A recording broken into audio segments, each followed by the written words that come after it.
بسم اللہ الرحمن الرحیم۔ السلام علیکم مشکوران سننے والے ساتھیوں، آپ کے سامنے روزے کے مسئلے مسائل کے حوالے سے بات ہو رہی تھی، کتاب آپ کے مسائل اور ان کے حل سے۔ تو آج دیکھتے ہیں کہ لوگوں نے کیا سوالات کیے ہیں اور کیا جوابات ارشاد فرمائے ہیں حضرت مولانا محمد یوسف لدھیانوی شہید رحمہ اللہ نے۔ تو کسی نے سوال کیا، اگر کوئی آدمی صبح کی اذان کے وقت بیدار ہو تو روزہ کس طرح رکھے؟ بیدار ہوا، اذان ہو رہی تھی، وقت ہے، یعنی کہ وقت تقریباً مکمل ہو چکا ہے، تو پھر روزہ کس طرح رکھے؟ جواب ہے، اگر اذان صبح صادق کے بعد ہوئی ہو، جیسا کہ عموماً صبح صادق کے بعد ہی ہوا کرتی ہے، تو اس شخص کو کھانا پینا نہیں چاہیے، ورنہ اس کا روزہ نہیں ہوگا۔ بغیر کچھ کھائے پیے روزے کی نیت کرے۔ ہاں، اگر اذان وقت سے پہلے ہوئی ہو تو دوسری بات ہے۔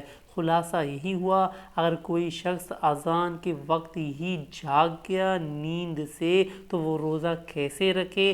تو جواب یہ دیا گیا ہے، تو ظاہر سی بات ہے، نیت کر کے فوراً روزہ رکھے، کیونکہ وقت ختم ہو چکا ہے، کھانا پینا صحیح نہیں ہے۔ اگر ٹائم کو دیکھا جائے کہ اذان، لیکن عام طور پر اذان وقت پر ہی دی جاتی ہے، الا دکا اگر کوئی بھولے سے اذان پہلے دے وہ الگ بات ہے۔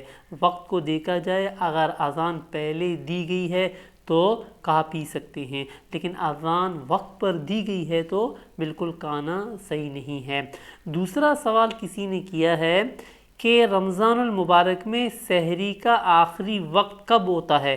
یعنی کہ سائرن بجنے تک ہوتا ہے یا اذان تک؟ دیکھو، اہم سوال ہے۔ جواب یعنی کہ ہمارے ہاں یہ جواب نہیں ہے، اور یہ سوال کرنے والا آگے یہی کہہ رہا ہے، تو مزید ہمارے ہاں بہت سے لوگ آنکھ دیر سے کھلنے کی وجہ سے یا کسی اور وجہ سے اذان تک سحری کھاتے رہتے ہیں، کیا ان کا یہ طرز عمل صحیح ہے؟ لیکن جواب کیا ہے اس کا؟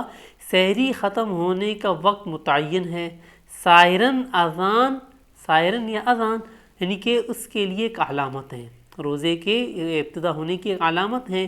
آپ گھڑی دیکھ لیں، اگر سائرن وقت پر بجا ہے تو وقت ختم ہو گیا ہے، اب کچھ کھا پی نہیں سکتے، تو ظاہر سی بات ہے اذان ہو گئی، یعنی کہ اذان ہو رہی ہو یا سائرن بج رہا ہو، یہ بطور علامات ہیں اس بات کی کہ وقت مکمل ہو چکا ہے، اب لہٰذا نماز کی تیاری کریں، کھانا پینا مکمل طور پر بند ہے۔ تو آج اتنا ہی کافی ہے ہماری طرف سے۔ السلام علیکم۔